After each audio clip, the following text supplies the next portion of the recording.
Okay, Two Lane Westers, day 23 of my epic Alaska 2026 adventure. Here's your recap. I left Stewart, British Columbia this morning, and I made it to Burns Lake, British Columbia. I am firmly in British Columbia. um, I would say that I'm back in civilization. There's more people. There's more people on the roads. There's more houses and ranches and farms. There's towns. It's been a while since at least a couple days since I was up in Alaska and saw that. But in general, it's been a while since I've been around this many people. It's not a bad thing. Um, my original plan was to try to get to Prince George. Didn't make it. Total miles in the day 341. Total miles on the trip 8,053. And looking ahead to my plans to get all the way home, I'm going to definitely be well over 10,000. I thought it might have been a little bit less than that, but this trip is epic, so it's going to be more than 10,000, probably closer to 11,000. The weather today, I had my rain gear on the whole day. It was on and off rain, overcast. The views weren't that good. Viewing wasn't good because of the low hanging clouds. Mid 50s. Gear's working great. I was comfortable at one point. I started off the day with not enough clothes on. Felt a little cold. Stopped for a break and put a sweatshirt and some different gloves on, and then I was fine after that. But yeah, rain gear all day. Probably going to be the same tomorrow from the weather forecast that I looked at. Sorry, I have to look at my notes. They're down here on my lap. Three highways today. I left Stewart on what's called 37A that runs you back up through the canyon. That's a 38-mile road that is just awesome. Then I got on to 37, and that was about another 95 miles to get down to Highway 16. I haven't been on that road yet. That's called the Yellowhead Highway. It's a fairly major road across this part of east-west road across this part of British Columbia. Most of the day, other than the beginning on that 37A coming out of Stewart, is 70 miles per hour, just nice cruising through mountains, up, down, left, right, constantly turning, running along lakes and whatnot. I would say that once I got the second half of the day, the scenery changed. It kind of opened up a little more, less trees, and more, probably coincides with the people comment I made before, but more ranches. I started seeing cattle. And more open space. It almost reminds me of like Wyoming or Montana when I ride through there in the past. Couldn't really see too many of the mountains in the first half of the day, although I knew they were there. I didn't stop to take pictures because they wouldn't have really shown up. They're kind of stuck in the clouds and fog and rain and whatnot. So didn't take too many videos once I got out of that. The big prize of the day was the beginning of the day. Salmon Glacier, I already posted all the videos for that. That place is spectacular. I can't even describe what it was like being up there looking down on that glacier. I've seen all the YouTube videos. I've watched all this when I was researching this trip, and that place was high on my list of places I wanted to go to. And if you look at my journey, I had to kind of sacrifice to go there. I stay west. I could have headed east a long time ago and been, in Calgary and almost back in the States now. But I wanted to go to see Salmon Glacier and that view. I just wish it would have been a clear day because the views would have been even more stunning than they were. But definitely well worth it. The ride up there on the gravel road, all I can say is the Beast, my motorcycle, that bike just wants to just stand up on the pegs and go on the gravel. It just eats that stuff up. Washboard, yeah, whatever. As long as you don't hit the big potholes, which there wasn't that many. But it was about a 20, it's probably closer to 25. I think in my video I said it was 30.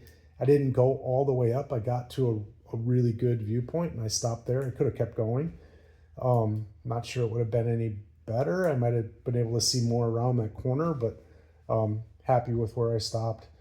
It was probably 25-ish miles from Stewart back there, and then I had to ride back.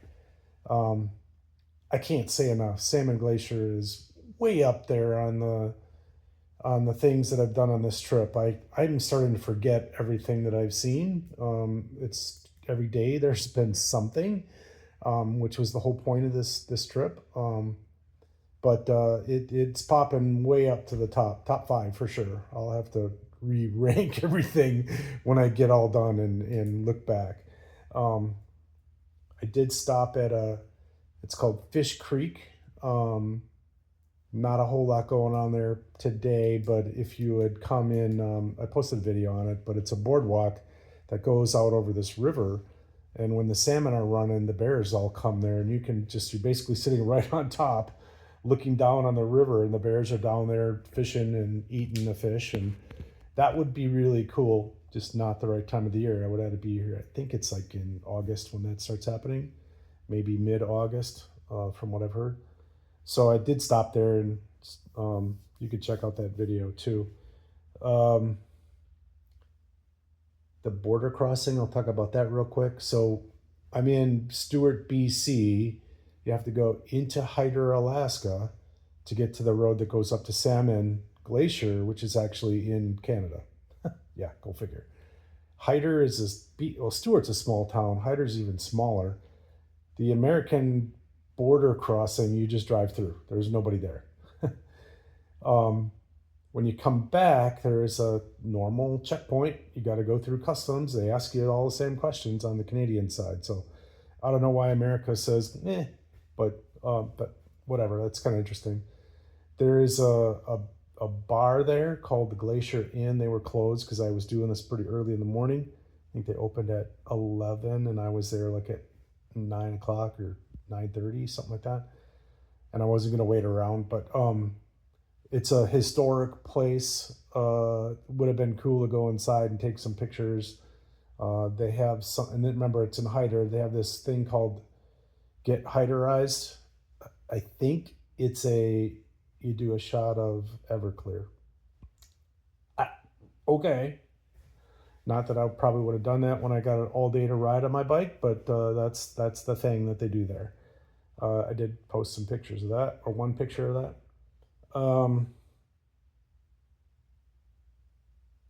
Again, Salmon Glacier was just awesome. Epic is the best word.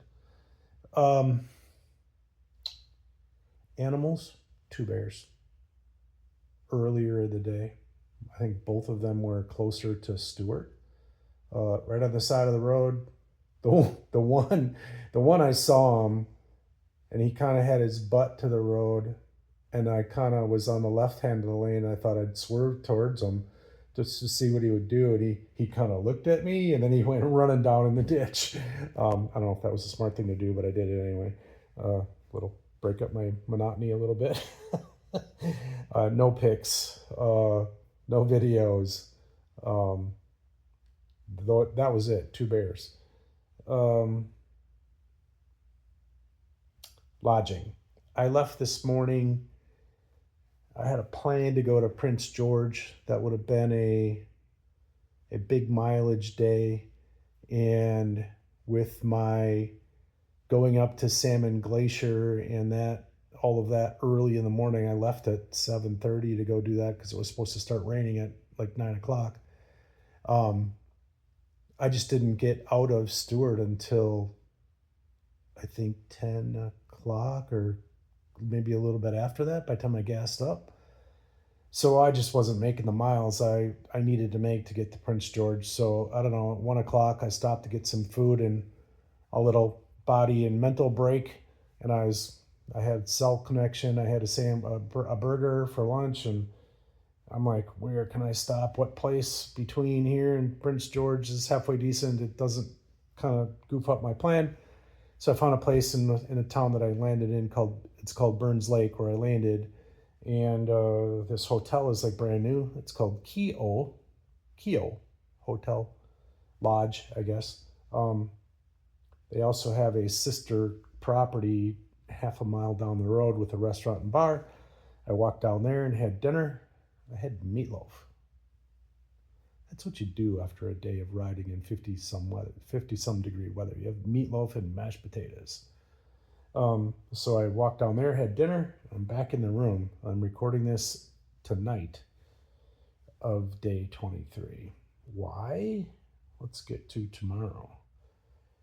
My overall plan is I want to be in Washington, not tomorrow, the next day. I want to land in Washington west of the North Cascades National Park, and I want to ride through that national park. I've heard it's one of the best motorcycle roads, and it's also one of the least visited national parks. So yeah, it's on my list. I got things, not quite all the way home, but I got things to do all the way back. This is the next big thing. In order to be set up to do that, not tomorrow, but the next day, that would be Saturday, tomorrow's going to be a big mileage day. 500 plus. I want to get down to Hope, British Columbia. See if that'll put me in a good position to be ready to cross the border early Saturday morning, and then ride that national park that I was just talking about. So tomorrow I got to get up early, so I'm already packing tonight. That's not what I normally do. I usually pack in the morning. Not that I have a lot to pack. I've settled into a very much of a routine. Like everything knows where it goes. It doesn't take me long to pack. I just sort of diddly daddle around in the morning because I'm not real motivated. Well, tomorrow I got to get up and go because it'll be a long day, and that's fine. There's a couple things I found in my research tonight over dinner, places to go see. So I'm actually kind of excited about a couple things on this little route. Tomorrow's weather looks like rain again. I don't know if it's going to be rain all day, but I'll probably just put my rain gear on in the morning because it's going to be cold, 50 degrees when I start. So just put the gear on and just don't get wet and try to keep yourself warm, because once you get cold, it's not good. So tomorrow, actually, I'm actually excited about tomorrow. I think I thought originally it was just going to be a day to kind of grind out some miles. It will be that, but I'm going to try to make the best of it. And there's two places I'm going to stop that sound really cool. Hopefully the second, I'm kind of leading you guys on, I get it. But hopefully the second one, I have a little bit of time to explore more. So we'll see. We'll see how the day goes. Two more new topics. The Beast. Let's talk about the Beast, the bike. The bike has been great. It's running good. I have no complaints. It's comfortable. It is starting to squawk at me a little bit. These bikes are known for having a fuel pump that starts screeching. It doesn't fail, according to all the research. And I knew this when I bought the bike. It doesn't fail, but you get about 10,000 miles on the bike, and then the bike, when you start it up, it screeches, then it stops. And then it'll start to whine a little bit when you're running. Bike's running great, no issues.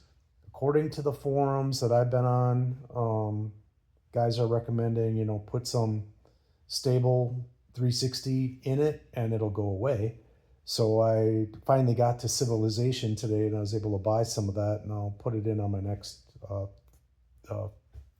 fill up tomorrow morning. We'll see. I'm not too worried about it. It's good that I'm back in Civilization, because if it does fail, I can actually get some help. But based on my research, not too worried about it. I can get home. and then probably get it replaced under warranty. Yay, go Harley. Um, and then tomorrow morning, I actually am I'm way overdue on some chain maintenance. I did that gravel road today. The chain's pretty dry. I got to clean that up quick, check my oil, fill it up, and then, see if my gas treatment will get my screeching fuel pump to stop. So the beast needs a little tender care tomorrow before I get on the road. And then me, how am I doing? I'm on day 23 today.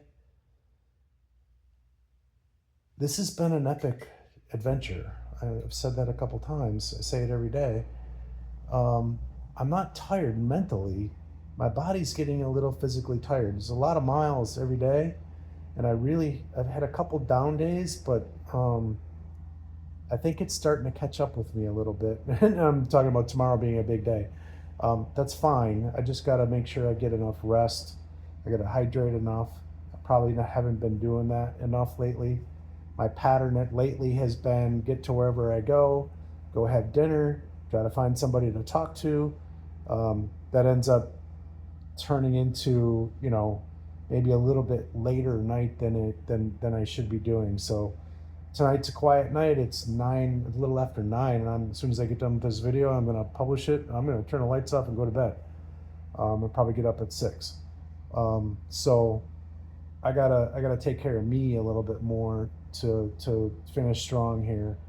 Other than that, mentally, I'm good. I'm like, every day is a new adventure. I wake up and I want to go attack it.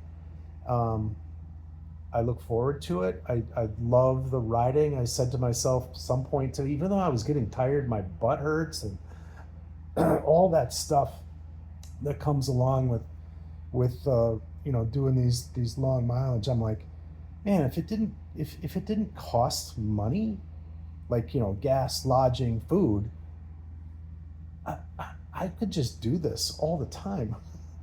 So I got to figure out how to do that. A new problem to solve, maybe in the next week while I'm working my way home. And then I guess maybe one last closing thought. I am on my way back. I am trying to find things to do versus just jump on the super slab and pound it out. I don't want to do that. I have time. I want to get back no later than July 3rd. I still got almost a week, 8 days, I think. I think I'm in good shape. I might have a couple long days at the end there, but I'll be okay. I think this is going to work out just great. So, my plan tomorrow. You heard everything that happened today. It's lights out. Later, until tomorrow. Hopefully I have some good things for you tomorrow. Over and out.